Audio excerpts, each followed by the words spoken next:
Hi, Rachel and Ted. Hi, Alexandra.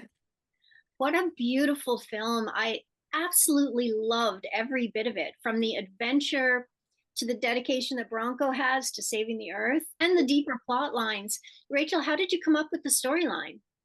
So it was originally a script by a wonderful writer called Tom Furness.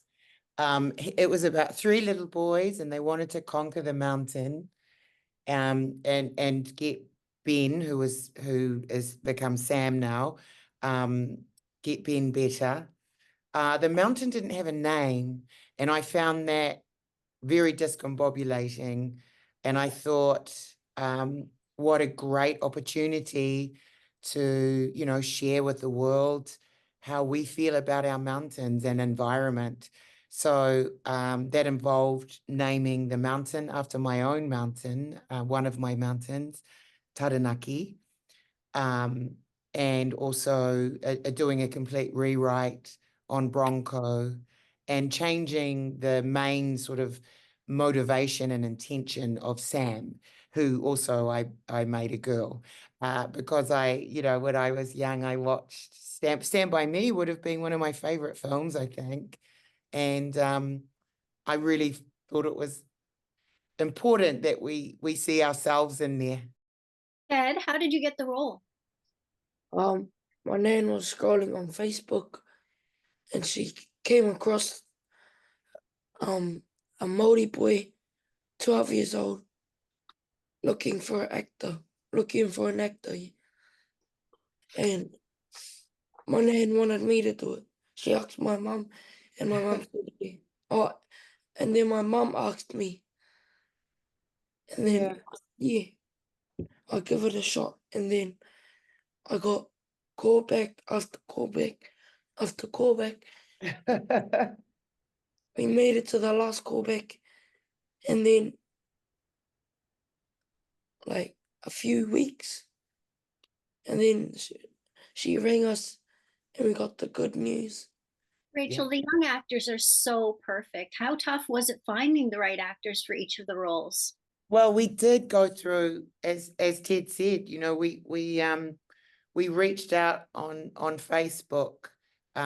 We had a couple of great casting directors who both used Facebook as a tool, and it really worked because a lot of families and communities, they share information there in our country a lot. And basically what I wanted to see first of all was just a little bit about the kids themselves. I didn't ask for an audition initially. I just wanted to get a sense of what each person was like. I learned from Taika really, how important it is to ensure that you get kid actors in particular, that they have the same qualities as the characters. It's better to go closer to the kids themselves than vice versa. So that was really important, and we got a very strong sense of who Elizabeth and Terence and Reuben were right from the get-go. That we did audition hundreds of kids. It may have even been thousands. These three really just kept emerging stronger and stronger each time. And it was just so evident, particularly, like all three of them, it was just so evident that they were right for the role. Terence was so similar to Bronco, such a beautiful spirit, so strong in our culture.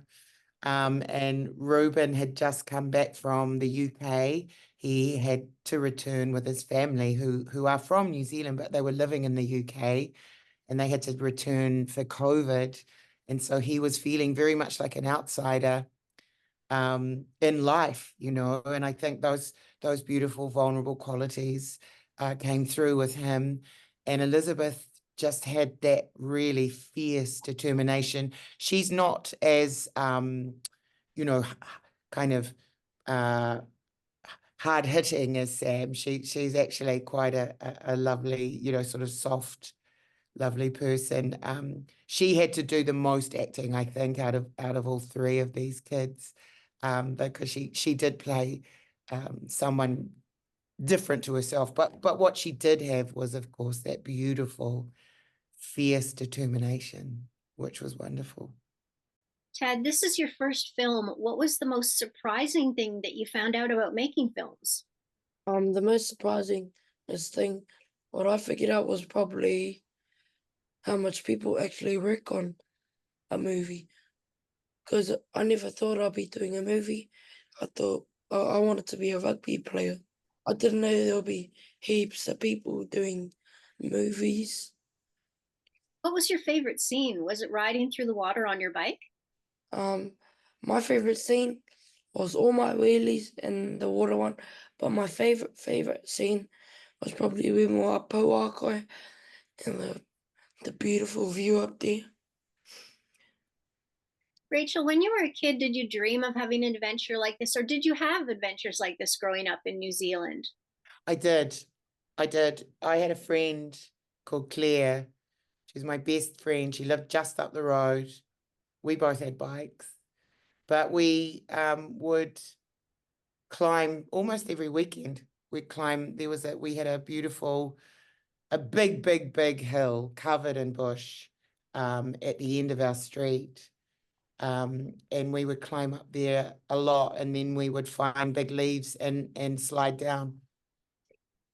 And there was some other maunga as well in Whangarei where I grew up, and we'd go there as well. And it was just, I just loved it. We just walk and walk and walk. There were other places that we'd walk and walk and walk that we probably shouldn't have walked in. They were Claire's mum, who's Te Whānau up in the, that's her tribe, and we went walking and walking and walking all around these hills around another place, and she had to kind of cleanse us because I think we'd been walking around some burial grounds up there.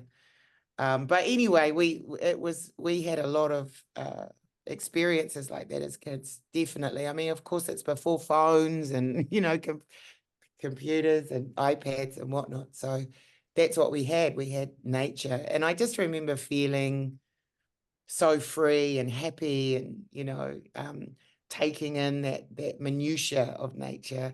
And it's definitely something that those feelings that I wanted to ensure were captured in our story as well. Well, it looked absolutely beautiful. I wanted to be there going on a hike. It was just gorgeous. I want to thank you both for coming to Toronto to show this beautiful film, and thank you so much for talking to me today about it. Thank you so much. Thanks for watching. If you like this video, please hit the like and subscribe buttons, as well as the notification bell in the top right-hand corner if you'd like to see more of my celebrity interviews. Got a lot more lined up, so make sure you don't miss out on them.